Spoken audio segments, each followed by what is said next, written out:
வணக்கம். இரவு நேர பிரதான செய்திகளின் ஊடாக நர்மதா சிறையில் முதலில் தலைப்பு செய்திகள்.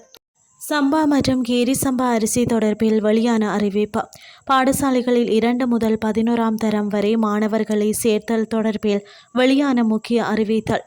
எரிபொருள் நெருக்கடி, நட்பு நாடுகளை கைவிட்டார் ஈற்றம். இனி விரிவான செய்திகள். நாட்டில் தற்போது நிலவும் அரிசி தட்டுப்பாடுகளுக்கு தீர்வு காணும் நோக்கில் சம்பா மற்றும் கீரி சம்பா அரிசி வகைகளுக்கு நிகரான அரிசி வகைகளை இறக்குமதி செய்வதற்கு அனுமதி வழங்க அமைச்சரவை தீர்மானித்துள்ளது. இது குறித்து அமைச்சரவை பேச்சாளர் நலிந்த ஜேதிச தெரிவிக்கையில், உள்ளூர் சந்தையில் அரிசி விநியோகத்தை சீராக பேணுவதற்காக பொன்னி சம்பா உள்ளிட்ட அரிசி வகைகளை இறக்குமதியாளர்கள் தலா 1040 மெட்ரிக் டன் வரை இறக்குமதி செய்ய அனுமதி வழங்கப்பட உள்ளதாக குறிப்பிட்டார்.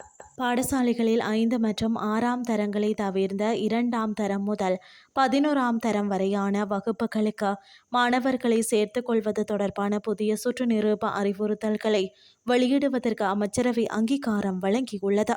2026ஆம் ஆண்டு முதல் நடைமுறைப்படுத்தப்படவுள்ள புதிய கல்வி சீர்திருத்தங்களுக்கு அமைய ஒரு வகுப்பறையில் இருக்க வேண்டிய மாணவர்களின் எண்ணிக்கையை உரிய மட்டத்தில் பேணுவதையும் மாணவர் சேர்க்கை நடைமுறையை முறைப்படுத்துவதையும் நோக்கமாக கொண்டு இந்த தீர்மானம் எடுக்கப்பட்டுள்ளது.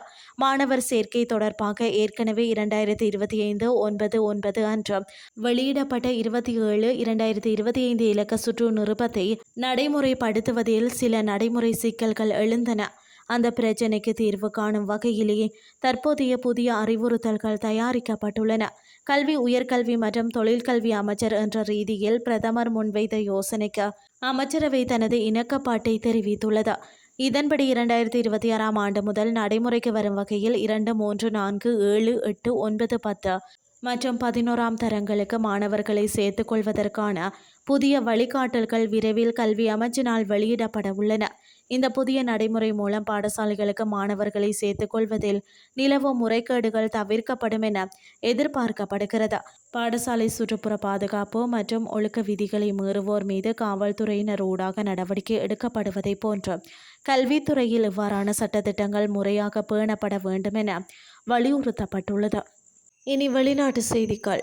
கோர்முஸ் நீரிணையில் ஏற்பட்ட இடையூறுகளால் எரிபொருள் பற்றாக்குறையை எதிர்கொள்ளும் பிரித்தானியா உள்ளிட்ட நாடுகள் தங்களுக்கு தேவையான எரிபொருள் விநியோகத்தை தாங்களே பாதுகாத்துக் கொள்ள வேண்டும் என்று அமெரிக்க ஜனாதிபதி டொனால்ட் ட்ரம்ப் வலியுறுத்தியுள்ளார்.